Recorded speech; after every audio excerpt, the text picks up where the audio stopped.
วันนี้จ้ะพี่น้องสุขุสุขคนสบายดีกันไหมจ้าก็สบายดีอยู่นี่มาหอดทะเลแล้วเห็นบ่ท้ายทะเลพวกแกเบิ่งค่ะทะเลสีครามทะเลสีครามสีครามสีครามสีคราม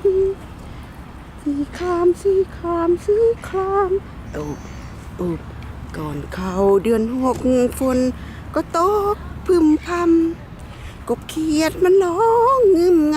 ำละงมไปทั่วท้องนาฝนตกที่ไรคิดถึงหัวใจของข้าดอกสโนบ้านนา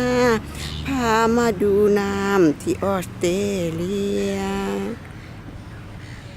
สุดยอดเลยนกกระไรนกอีหยังหัวนกกระย่างขาวหรือนกอีหยังหัว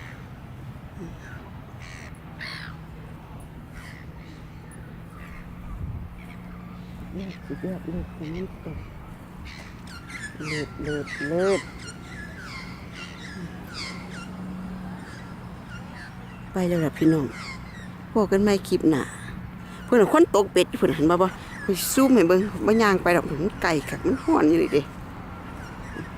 คนบอกคนตกเป็ดเขาสิซูมให้พวกแกเบิ่งคัก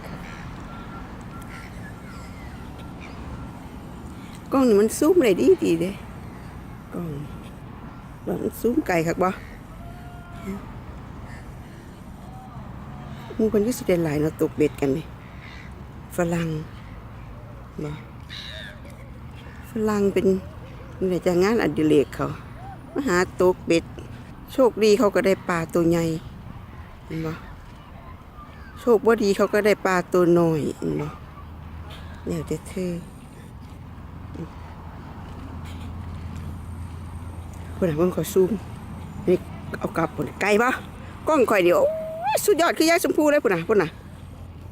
สุดล่าฟ้าเขียวกล้องข่อยมันไกลก็ได้พุ่นน่ะบ่ซูมในใกล้ๆนึงกล้องข่อยมันเลิศสแมนเต็นคือยายชมพูเลยสุดยอดเลยที่หลาลงไปเห็นเหรียญน้ำบ่คือบ่ว่ายน้ำโดดลูกหลานมันเป็นสาลายได้เห็นบ่นี่เป็นเขียวๆดำๆสาลายด้วยนั่นอย่าว่าขยะเด้อสาลายคักๆนี่เนาะ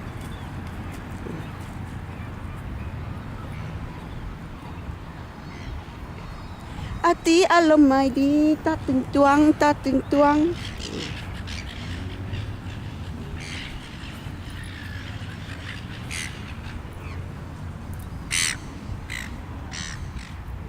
ไปก่อน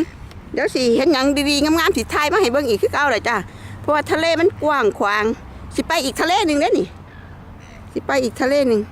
เพราะไงว่าทะเลหม้องนี้มันเงียบโพดเงียบมันบ่มีหยังเบิ่งหลายร้านอาหารก็บ่ค่อยมีร้านอาหารร้านเดียวคนเต็มอยู่บ่เข้าจ้อย